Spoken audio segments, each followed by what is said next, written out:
Carlos Nelson with Cascade Media Group. And today we're launching a new program called Children of Incarcerated Parents. And we have our first guest has gone through the system, and we'd like for her to tell her story and even why that story is important. Who do we have here? Hi, my name is OnRea Knox Lewis. I just did a year in federal prison. I've been home approximately 2 years now. And when I was asked to even do this interview, it touched me because I was away from my two children during that time. My daughter was just entering the 9th grade at 15 years old. My oldest daughter was just turning 22 and had just moved out of the home trying to be on her own, but had to return home to take care of her little sister for me, why I had to go away for a year, which was very light for me due to the fact that I was facing 60 years. I was facing 60 years of a federal sentence, and my judge, after reviewing my case, decided to only give me a year because I had been active in the community. And at that time, I had stopped all of my criminal activity, had stopped for more than 5 years prior to that. And so he did look at what I had been doing with Sisters in Christ here, another organization, nonprofit. And the women that came from there came and testified on my behalf, and my sentence was reduced to 1 year and 1 day. So talk about your family and how that 1 year of incarceration affected your family. And who does your family consist of? Just me and my two daughters. I live here in Kansas City, Missouri. I moved from Oakland, California, here in 2008, trying to get away from all the bad things that I was doing in the Bay Area. Pretty much kind of was a lifestyle for my family, a majority of my family. I'm not going to say all of my family, but for the younger people in my family and some of the adults that we grew up around. Identity theft ran rapid in my family. Everybody that knows my family in California knows them for that fact. And so I decided after being, I think I was 36, I decided I wanted to move away and get away from that. My dad fell ill. And so I moved here with my two children. And it really affected my youngest daughter the most because it was the prime of her teenage years. She was just going to high school, just entering that arena, and then not having me as a mom to guide her through her first year of high school affected her tremendously. She's now suffering from panic attacks. We have started counseling again with another Black therapist that I was able to find through Sisters in Christ and through Barbara Courtney, the program, Children of Incarcerated Parents. And so those are the things that I'm looking forward to helping her grow as a young woman and get her back on track. My daughter was a 3.5 GPA before this happened, and she struggled this last year to make it to the 12th grade. So it has affected my family tremendously. Tell me this, what kind of conversations have you had with your daughter since you've been out? I think mainly for me is recognizing that the things that I did affected her tremendously. It's having a long effect on her life right now. And it was the things that I did that has put her in this position, not to be as successful as she had been, with me being in the home, me being there to talk her through things, just being there to talk to. My family, you know, we have a thing, there's no secrets in our family. I can't help you if I don't know what's going on with you. And so by me not being here in the home with them, a lot of things happened that they would not have to have faced. Being in the dark, we had a storm that year I was away, and our power was ripped off our house. And they didn't know what to do. but they're so used to for mom always making it happen, getting it done, that they sat here in the dark for a week before they even called anybody. And so that took a big effect on them, not being able talk a little bit about while you were incarcerated, what was on your mind, like these issues that you're talking about, with simple issues that your kids had to deal with. And by you being incarcerated, there were a whole lot of like type stories of individuals that were there that had kids and what have you. What do you want to talk? What would you say on that issue to the general public? Because from my perspective, when you are locked up, the general public, for the most part, you guilty, you deserve it, and lock up, throw away the key, and you're not human, and you don't have families, and all of that. What was going through your mind with that experience? I was fortunate to be in a corridor that we supported each other. When we seen another mother trying to reach out to her kids may not have enough money on their bill to call home, allowing them to call off for your phone time, calling their family just to get in touch with them, someone not having stamps to even write back their child, being there for each other. It's hard, because there's nights that you're wondering, you see, especially when the pandemic happened. I think that was the most crucial time for all of us in there, is when the pandemic happened and our phone time was cut off, our ability to reach out to our families was shut down, and we didn't know what was going on with our children. We sat there for 3 weeks with no communication with the outside. And so all we could do was watch what was going on the news. And from sitting inside, it looked horrible. How do you think, I'm switching gears real quick, that your political representation has addressed the problem of incarceration by Blacks in our community? Do you think that they have done enough? I've been working over the last 5 years with trying to bring and put the spotlight on these issues with Senator David Haley and one of my late colleagues,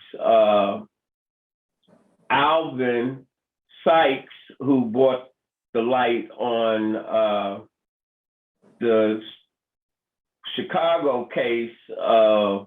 My brain is just leaving me. But they were dealing with all of this incarceration and our parents not being able to have contact with their kids, in addition to the cost of making these phone calls, that the system, what was that like? And could you afford it? Fortunately, before I went in, I was a journeyman laborer, so I had money put aside. And that's what my children lived off of, the money that I had worked for the last 5 years in the union. But it gets costly, just hair stuff, having the right hair products, buying food, buying, like you said, the airtime, buying video time, because you can video call your family members from within the federal Didn't know that. Yes, you can. And having the money to do that. And then, your kids, once they're out here, it might be a Saturday, they knew that you had that appointment, but they didn't realize how much it took for you to get that appointment set up. And now they're, it's a nice Saturday, they with their friends. They're not trying to answer a phone, and you're sitting in front of there. You got somebody running back to the phone to try to call and see where the kid's at, and then your mind do get a little worried. Well, God, what could have happened that they're not sitting there? But at that time, yes, you can't take away what they're trying to do on the outside just because you're locked up in the inside and you want to have that communication. But with my kids, we wrote a lot. My therapy inside was just coloring. And so I would buy all these coloring books. I ordered all these pencils, and I would just color in all these pictures and send them to my kids, because that's one of the things that they knew. If I'm in my room coloring, she's relaxing. And so that kept us at peace with each other, that if I sent them a picture every week, that they knew that I was I was thinking about them at that time. As far as the government, our senators, and the way your local your local politicians also included. Yeah, our senator, yeah, our mayor, everyone across the board. It is hard because I've come back home. I was in a union, so I was able to go straight back to work, for me, because I had a union job. But most people don't have that opportunity. Even me now breaking into the solar industry, it's hard, because I have a background, and people do Google. They want to know who they're doing business with. I want to make sure I'm doing business with a stand-up person. And people sometimes forget that we've all made mistakes, whether they were little or grand, that we can't hold a person in that same spot.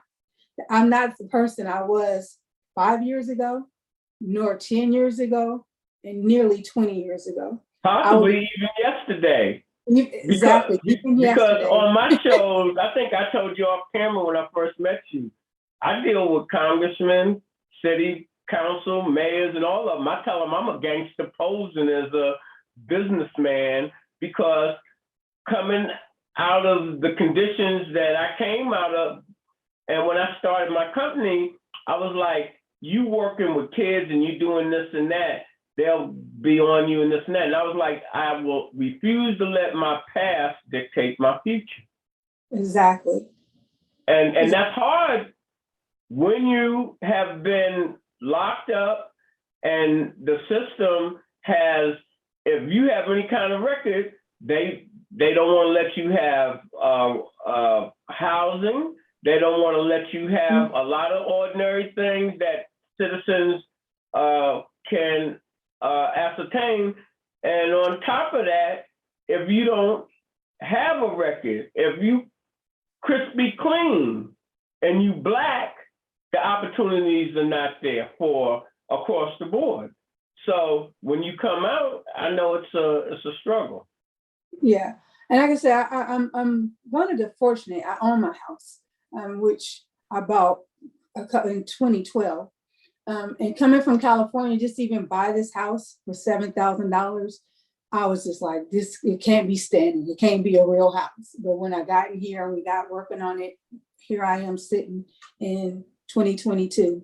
And so I know what it's like to come from a middle-class working mom and dad that worked for General Motors, worked for the post office, worked hard, lived with my grandmother and grandfather after my mom passed from cancer when I was only 11, to live with them, to then at 13, move into my own place with my 18-year-old sister to make room for smaller cousins because it just wasn't enough room in my grandmother's house anymore.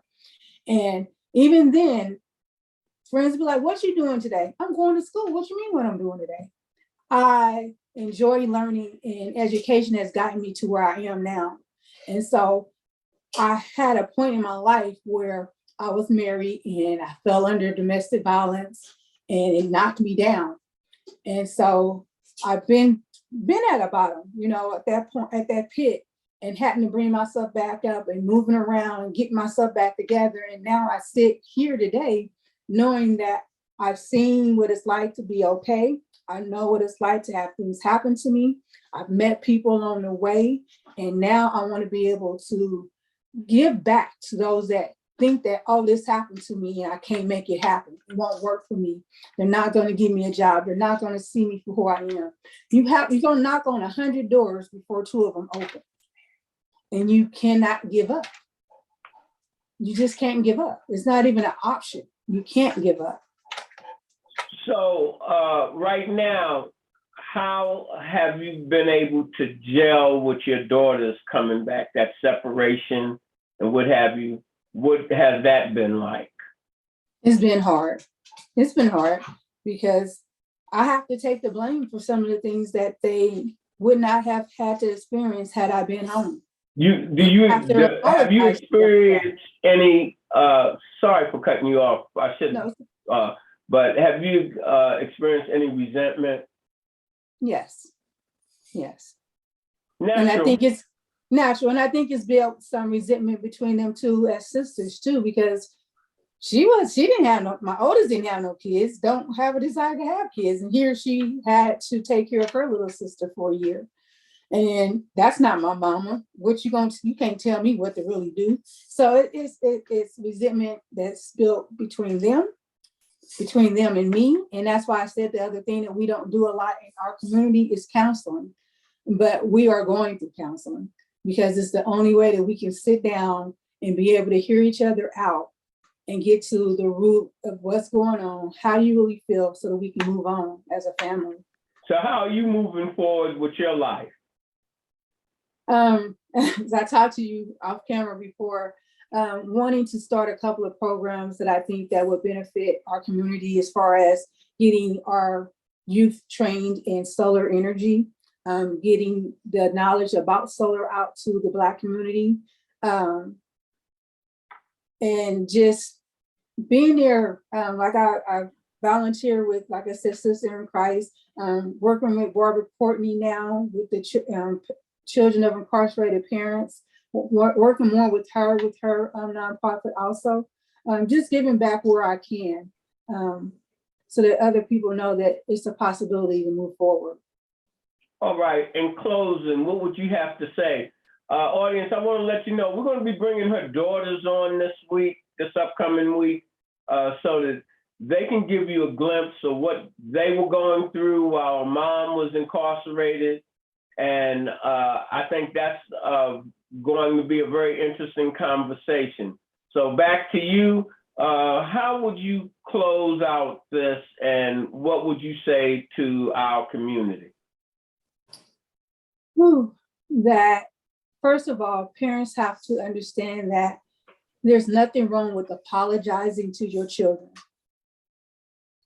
To be able to openly go back to your child and apologize for something that you've done wrong is really a healing point for them. And it opens the door for you to sit down, because now they understand that you are hearing what they're saying to them. That is the best advice that I've heard in some time on what one can do to heal some of the pain that we go through. So, as I'm just gonna name this my line. I always steal Jim Watts' closing line. He always is talking about, it's a plum pleasing pleasure to have you on the show. But my closing line is, when you invest in your community, you're really just investing in yourself. Good night. The program is brought to you by the Kansas City Business Association.